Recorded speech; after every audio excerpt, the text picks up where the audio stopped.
राजस्थान में मुख्यमंत्री की दौड़ अब खत्म हो चुकी है। राजस्थान में भजनलाल शर्मा को मुख्यमंत्री बना दिया गया है। साथ ही 2 डिप्टी सीएम दिया कुमारी और प्रेमचंद बैरवा को डिप्टी सीएम बनाया गया है। लेकिन गहलोत के गढ़ कहे जाने वाले जोधपुर को या यूं कहें मारवाड़ को किसी भी पद से वंचित रखा गया है। क्या कुछ कहना है? यहाँ पे जश्न मनाने के लिए लोग इकट्ठा हुए हैं। भजनलाल शर्मा को सीएम बनाने के बाद में क्या कुछ कहेंगे सर? भजनलाल जी को सीएम बना दिया गया राजस्थान का। पहले तो मैं सबसे पहले आदरणीय प्रधानमंत्री श्री नरेंद्र मोदी जी को बहुत बहुत बधाई देना चाहूंगा कि आज 30 साल बाद हमें ब्राह्मण समाज को एक राजस्थान का मुख्यमंत्री बना, इसलिए बहुत बहुत धन्यवाद देना चाहूंगा आदरणीय प्रधानमंत्री जी का, और जो भी संगठन के जो भी पदाधिकारी है उन सबका धन्यवाद देना चाहूंगा। लगातार ब्राह्मण समाज द्वारा मांग की जा रही थी कि मुख्यमंत्री होना चाहिए, काफी समय से वंचित भी रहे ब्राह्मण समाज। इस बार ब्राह्मण समाज के व्यक्ति को सीएम पद दिया गया है। क्या लगता है आपको, कितना विकास हो पाएगा, क्या कुछ रहेगा जातीय समीकरण में? देखो, ब्राह्मण समाज को प्रधानमंत्री मुख्यमंत्री का जो दावेदार दिया है, आप ये चीजें सोच से लगा सकते हो कि जो भी मंत्री है, जो चाहे प्रधानमंत्री हो, चाहे मुख्यमंत्री हो, चाहे कोई केंद्रीय मंत्री हो, उसके पास हमेशा जो पीएस रहा है, उसका जो भी सक्सेस हुआ है उसके पास पीएस रहा है, वो ब्राह्मण रहा है। उसका उद्देश्य यही है कि हम विकास कैसे करेंगे। वो जो भी जो सुविधाएं हो सकती है, जो भी ये सुझाव हो सकते हैं, वो ब्राह्मण बंधु दे सकता है। तो आज सर्व सीट पर जो ब्राह्मण बना है, तो इससे विकास तो नहीं संभव होगा। क्या लगता है भाई साहब आपको? ब्राह्मण महापंचायत भी हुई थी, आपने कई टिकटों की मांग की भी की थी, अब तो सीएम मिल चुके हैं ब्राह्मण समाज को, क्या कुछ कहेंगे? भारत के यशस्वी प्रधानमंत्री नरेंद्र जी मोदी भाई द्वारा एक विप्र बंधु को राजस्थान की सर्व पोस्ट पर बिठाने के लिए मैं उनको विप्र बंधु की ओर से, सबकी ओर से उनको हार्दिक बधाई एवं साधुवाद देना चाहता हूं। और आने वाले समय में भजनलाल जी शर्मा प्रदेश मुख्यमंत्री अच्छी तरह से राजस्थान सरकार को चलाएंगे, राजस्थान को सहमुखी विकास की ओर ले जाएंगे।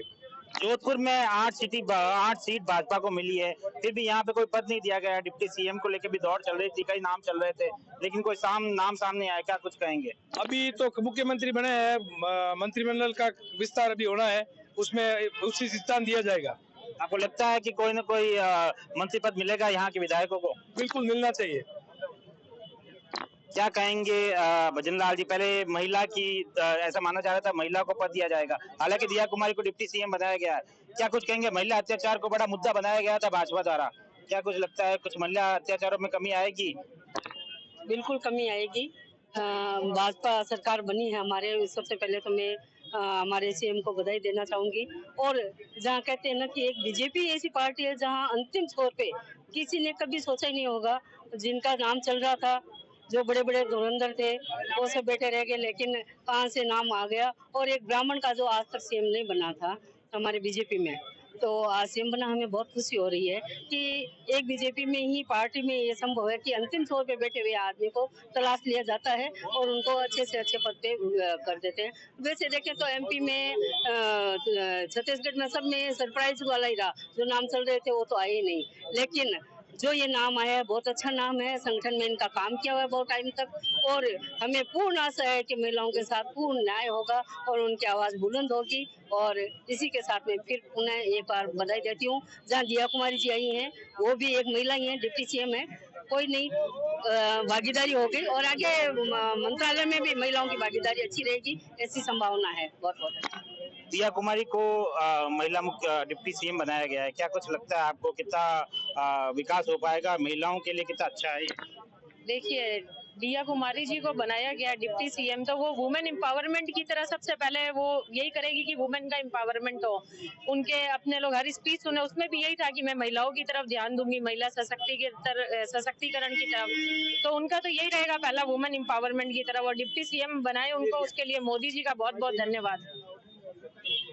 क्या कुछ कहेंगे भाई साहब, आप ब्राह्मण समाज को अब मुख्यमंत्री मिल चुका है, क्या कुछ अलग समीकरण होंगे, प्रदेश का कितना विकास होगा, ब्राह्मण समाज का क्या योगदान रहेगा? समीकरण तो मैं आपको बता दूं, जिस दिन ये ब्राह्मण महापंचायत जयपुर में विप्र सेना द्वारा की गई थी, उसी दिन समीकरण सेट हो गए थे कि प्रदेश में जो है वो मुख्यमंत्री ब्राह्मण बनेगा।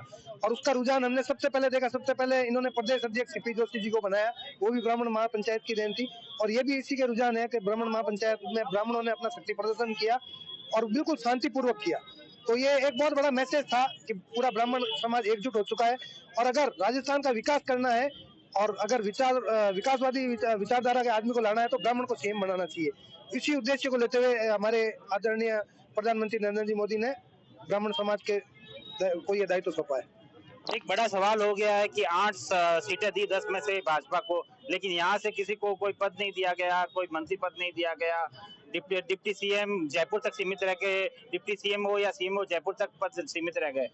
हाँ, ये जरूर आप कह सकते हैं, मगर उसमें भी आप देखेंगे जो दौड़ में जो नाम आगे चल रहे थे उनमें से कोई नहीं आया सीएम के लिए। सीएम के लिए मोदी जी ने बिल्कुल नया चेहरा दिया जिसकी लोगों ने कल्पना ही नहीं की थी।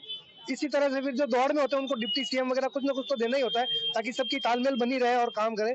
अब ये जरूर कह सकते हैं कि प्रदेश में और भी शहरों से उनको लेने चाहिए थे, मगर ये उनकी विचार है, उनके सोच है, उन्होंने किस डायरेक्शन में ये काम किया है उसका वही बता सकता है। धन्यवाद। देख सकते हैं ब्राह्मण समाज के मुख्यमंत्री मिलने से ब्राह्मण समाज में किस तरह की खुशी है। सुमित देवड़ा, TV9 जोधपुर।